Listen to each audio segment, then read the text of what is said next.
do the opposites. We undo everything, right? So let me quickly do part D.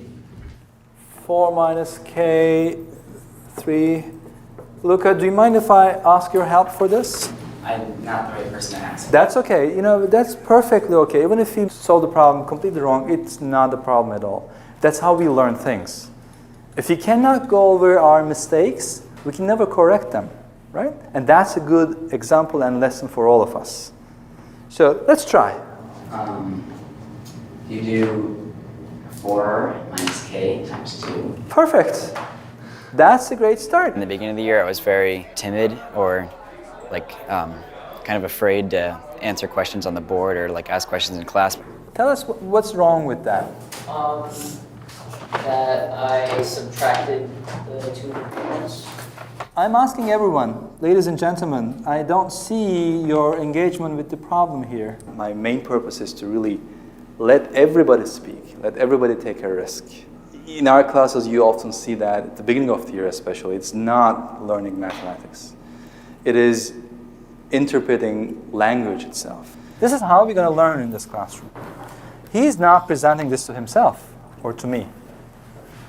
If you did not understand this problem at home, your job is now to be on top of that presentation and try to learn from that. It's definitely a completely new way of learning math for me. The Harkness discussion, being able to actually talk about and presenting the problems in front of all your classmates and really a student-driven class, it's very, very different. I'm used to the very traditional teacher sitting in front of class, lecturing.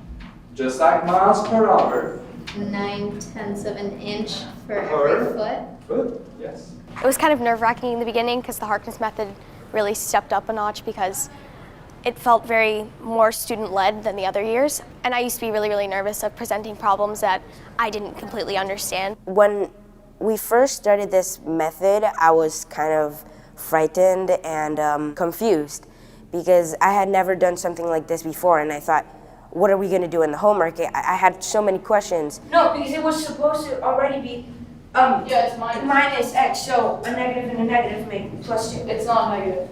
No, it's It's not negative. Yeah. And then since we have the numbers, we're allowed to plug it into the equations Why would you do that? because it's always better to have a simpler version. Every day they go through these kinds of processes, and every time I remind them, this is about learning from your own failure. This is about learning from mistakes. This is about perseverance. They start becoming lifelong learners to tackle any problem they face with.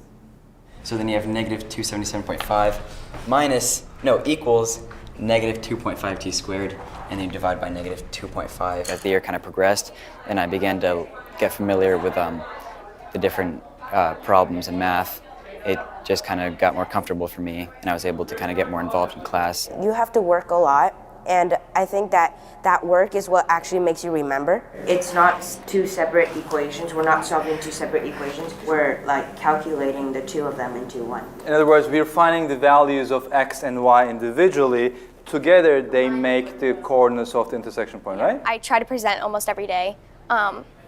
And my peers always are there and they always help out if you don't understand, or they always help with a problem, so I think it is very boosting in a way. For B, 5s squared minus 101 is equal to 144, so we add 101 to both sides. It used to be nerve-wracking to present my work in front of the class. I didn't want to show my mistakes. I didn't want to expose that I wasn't perfect and I didn't know everything, but now I understand that I may or may not get it wrong, but it's definitely built my confidence.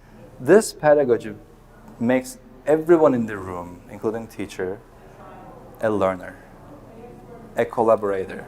As long as we can do that together, as long as we know the power of learning together, then I can trust my students to go out of this room and then learn anything with anybody that they are with. Once that is achieved, the school fulfills its promise.